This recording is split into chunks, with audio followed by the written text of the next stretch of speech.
ako sa lalim ng kailangan naming i-dive.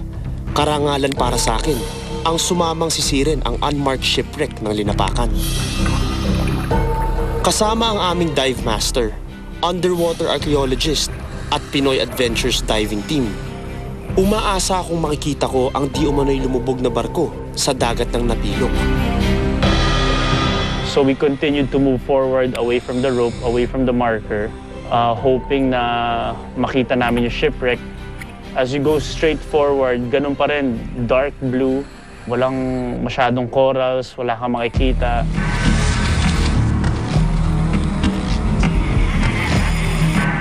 Halos isang oras na kami sa ilalim ng dagat. Saan man kami dalhin ng lumalakas na underwater current, hindi pa rin namin nakikita ang shipwreck.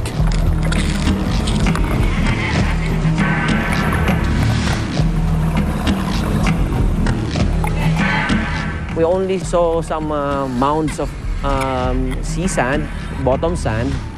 Wala kami nakitang wreck, no? May be metal or wooden hull. Wala kaming nakita. Paubos na ang hangin sa aming mga tangke. Kaya nagdesisyon na ang dive master naming si Peter na kailangan na naming umahon.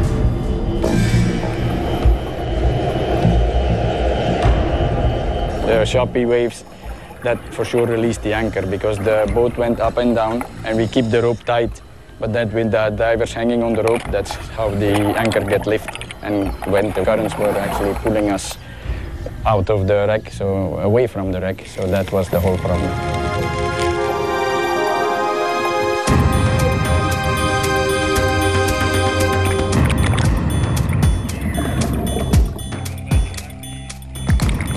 Pag-ahon namin, nag-decompress muna kami for another 6-7 minutes. But then when we surfaced, na-realize namin sobrang layo pala namin dun sa marker. Ibig sabihin, there was a current. Napakalayo namin dun sa speedboat kung saan kami nagsimula.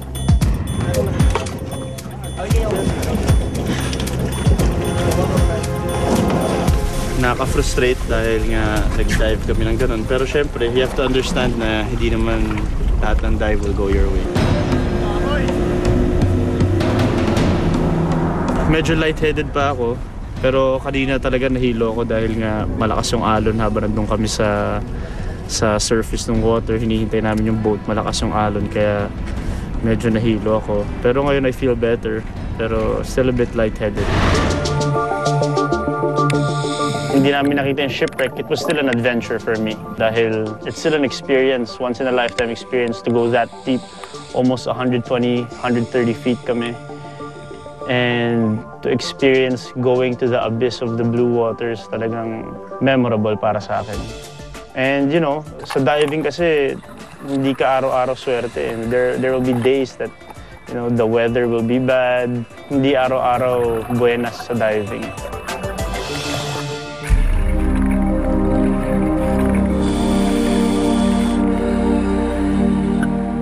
Hindi man ako sinuwerteng makita ang shipwreck sa ilalim ng Napilok Sea. Ibinahagi naman sa akin ni Peter ang patunay sa hinahanap naming shipwreck.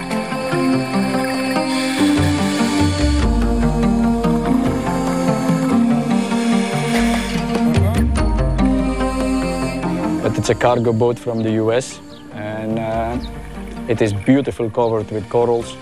It's a great dive spot. Everything still intact. The whole boat is complete, which makes it a unique dive spot.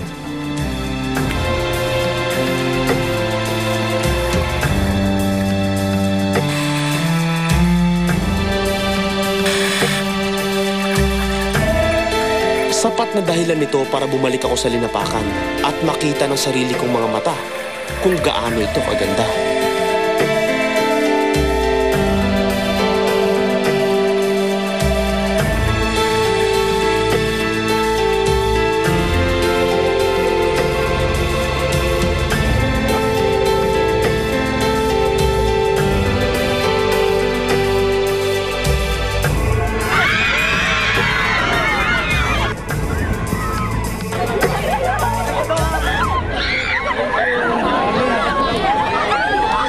Naging bahagi ka ng exciting